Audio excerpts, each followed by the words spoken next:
बघतोय की मोठ्या संख्येनं या ठिकाणी मनोज जरांगे पाटील यांना लोकांची गर्दी झालेली आहे। सध्याच्या घडीला मनोज जरांगे पाटील जे आहेत ते विश्रांती करताय आणि सगळ्या दरम्यान जर बघितलं तर जोरदार घोषणाबाजी केली जाते। आपण बघतोय की मनोज जरांगे पाटील यांचा जो ताफा आहे तो आता या माझगाव पर्यंत आलेला आहे आणि अशा सगळ्या परिस्थितीमध्ये आता या सगळ्या दरम्यान जर बघितलं तर आंदोलक जे आहेत ते मोठ्या संख्येनं खरं तर या ठिकाणी दाखल झालेले आहेत। या सगळ्या पार्श्वभूमीवर पोलिसांची मात्र या सगळ्या दरम्यान दमछाक होते। मोठ्या संख्येनं आंदोलक या ठिकाणी एकत्र आल्यामुळे हे जे आंदोलक आहेत ते जोरदार घोषणाबाजी करताय। मोठा या ठिकाणी आंदोलकांचा समुदाय जमा झाल्यामुळे स्वागतासाठी जी परिस्थिती आहे ती आता आपण सध्याच्या घडीला बघतोय। एकूणच मनोज जरांगे पाटील आझाद मैदानाच्या दिशेने जात असताना या सगळ्या दरम्यान ठिकठिकाणी त्यांचं स्वागत केलं जातंय आणि अशा या सगळ्या परिस्थितीमध्ये मनोज जरांगे पाटील यांना मध्ये चित्रित करण्यासाठी मोठी गर्दी होते। सध्याच्या घडीला मनोज जरांगे पाटील हे विश्रांती करताय।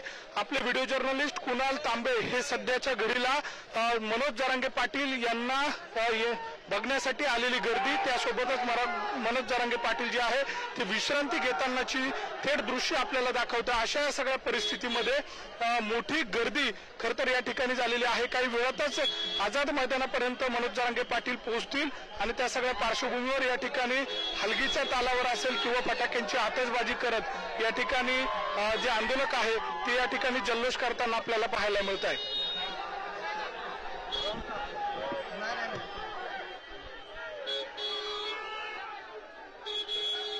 बघतोय मोठ्या प्रमाणात लोक तिकडे जमलेले आहेत, उत्साह आहे आणि त्याचप्रमाणे उत्सुकता सुद्धा आहे की मनोज जरांगे पाटील काय बोलणार। आता मनोज जरांगे आपण जी मगाशी दृश्य पुढारी न्यूजवर पाहताय ते मगाशी त्यांच्या गाडीत विश्रांती घेत होते। रात्रभरचा प्रवास होता त्यामुळे लगेच आल्यानंतर ते भाषण देतील अशी शक्यता नसली तरी दुपारच्या सुमारास ते संबोधित करतील अशी अपेक्षा त्यांच्या समर्थकांना आहे।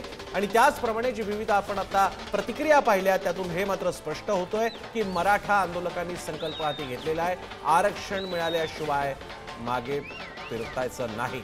आता या दरम्यान राज्य सरकारसमोर अनेक आव्हानं असतील, त्यातलं सगळ्यात पहिलं प्रशासकीय आव्हान की हे आंदोलन असंच चालू राहिलं आणि जर का मनोज जरांगे पाटील आज त्यांच्या मर्यादेनंतर वेळेच्या मर्यादेनंतर उठले नाहीत, आंदोलन आटोपता घेतलं नाही तर राज्य शासन काय करणार आहे। आता इथे एक महत्त्वाचा मुद्दा असा की हे रोजच्या रोज सुद्धा परवानगी घेण्याची शक्यता आहे।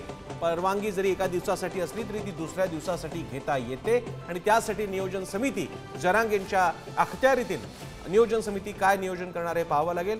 दुसरा मोठा मुद्दा तो म्हणजे जरांगे पाटलांच्या मागणीचा सरसकट सर्व मराठ्यांना सगळे सोयऱ्यांसकट कायमचं ओबीसी मधला समावेश आणि ओबीसी आरक्षण। आता याला कसा प्रतिसाद देणार राज्य शासन, त्याचं कारण एकीकडे मराठा समाज आहे आणि दुसरीकडे प्रचंड मोठा तितकाच ओबीसी समाज आहे आणि ओबीसी समाजातल्या सगळ्या प्रमुख नेत्यांनी संघटनांनी याला विरोध दर्शवलेला आहे। त्यामुळे पेचामध्ये अडकलेले महाराष्ट्र शासन कोणता मार्ग काढणार, कशा प्रकारे चर्चा करणार ते पाहावं लागेल।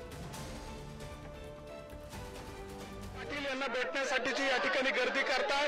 पोलिसांनी मात्र चौबाजूंनी मनोज जरांगे पाटील यांना संरक्षण दिलेलं आहे। अशा या सगळ्या परिस्थितीमध्ये जे आंदोलक आहेत ते मोठ्या संख्येने या ठिकाणी जमलेले आहेत।